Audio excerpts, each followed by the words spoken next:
ಶುಭೋದಯ, ನಮಸ್ಕಾರ, welcome to Yoyo Kannada. ಬನ್ನೀಗ ನೋಡೋಣ ಕರುನಾಡಿನ ಪ್ರಮುಖ 5 breaking ನ್ಯೂಸ್ಗಳು.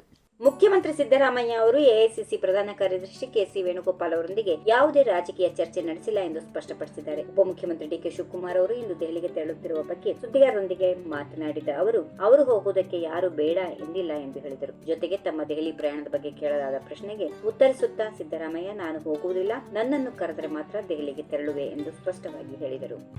CM Siddaramaiah DCM DK Shivakumar ಅವರ ಬ್ರೇಕ್ಫಾಸ್ಟ್ ಮೀಟಿಂಗ್ ಬೀಗತನ ಮಾಡಿದಂತೆ ಇದೆ ಎಂದು ಮಾಜಿ ಸಚಿವ ಕೆಎನ್ ರಾಜಣ್ಣ ಹೇಳಿದ್ದಾರೆ. ಬ್ರೇಕ್ಫಾಸ್ಟ್ ಮೀಟಿಂಗ್ ಬೀಗತನದ ರೀತಿಯಾಗಿದೆ. ಮೊದಲು ಒಂದು ಕಡೆ ಹೆಣ್ಣು ನೋಡೋಕೆ ಹೋಗ್ತಾರೆ, ಆಮೇಲೆ ಗಂಡು ನೋಡೋಕೆ ಬರ್ತಾರೆ. ಆ ರೀತಿಯಾಗಿದೆ ಈ ಬ್ರೇಕ್ಫಾಸ್ಟ್ ಮೀಟಿಂಗ್ ಎಂದರು. ಏನಿದೆಯೋ ಅದೇ ಮುಂದುವರಿಸಿಕೊಂಡು ಹೋಗುತ್ತೆ, ಯಾವುದು ಕೂಡ ರಿವರ್ಸ್ ಆಗುವುದಿಲ್ಲ. ಈ ಹಳ್ಳಿಗಳಲ್ಲಿ ಶಾಂತಿ ಆಗ್ಬೇಕು ಅಂದ್ರೆ ಕುರಿ ಕೋಳಿ ಬಲಿ ಕೊಡ್ತಾರೆ. ಆ ರೀತಿಯಾಗಿ ಸಿಎಂ ಡಿಸಿಎಂ ಇಬ್ಬರ ಮನೆಯಲ್ಲೂ ಆಗಿದೆ ಎಂದು ರಾಜಣ್ಣ ಹೇಳಿದರು.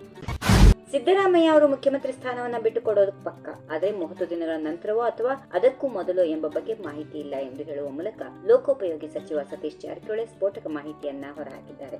ಅಧಿಕಾರ ಯಾರಿಗೂ ಶಾಶ್ವತ ಅಲ್ಲ. ಸಿದ್ದರಾಮಯ್ಯ ಅವರು ಈ ಹೇಳಿಕೆ ಹೊಸದೂ ಅಲ್ಲ. ತ್ಯಾಗದ ಮನಸ್ಥಿತಿಯೂ ಇಲ್ಲ. 10 ಬಾರಿ ಮುಖ್ಯಮಂತ್ರಿ ಆದರೂ ಯಾವತ್ತಾದ್ರೂ ಒಂದು ದಿನ ಅಧಿಕಾರ ಬಿಡಲೇಬೇಕಿದೆ. ಅದು ಯಾವಾಗ ಎಂಬುದು ವರಿಷ್ಠರಿಗೆ ಮಾತ್ರ ಗೊತ್ತಿದೆ ಎಂದು ಹೇಳಿದರು. ಬಾಲಕಿಗೆ ಲೈಂಗಿಕ ಕಿರುಕುಳ ನೀಡಿದ ಆರೋಪದ ಅಡಿಯಲ್ಲಿ ಮಾಜಿ ಮುಖ್ಯಮಂತ್ರಿ ಬಿಎಸ್ ಯಡಿಯೂರಪ್ಪ ಸೇರಿದಂತೆ ಇತರೆ ಆರೋಪಿಗಳ ವಿರುದ್ಧ ದಾಖಲಾಗಿದ್ದ ಪೋಕ್ಸೋ ಪ್ರಕರಣದ ವಿಚಾರಣೆಗೆ ಸುಪ್ರೀಂ ಕೋರ್ಟ್ ಮಧ್ಯಂತರ ತಡೆಯಾಜ್ಞೆ ನೀಡಿದೆ. ಕಾನೂನಿನ ಕುಣಿಕೆಗೆ ಸಿಲುಕಿದ ಬಿಎಸ್ ಯಡಿಯೂರಪ್ಪ ಮತ್ತು ಪ್ರಕರಣದ ಇತರ ಆರೋಪಿಗಳಿಗೆ ಸುಪ್ರೀಂ ಕೋರ್ಟ್ ತಡೆಯಾಜ್ಞೆ ನೀಡಿರುವುದು ತಾತ್ಕಾಲಿಕ ರಿಲೀಫ್ ಸಿಕ್ಕಂತಾಗಿದೆ.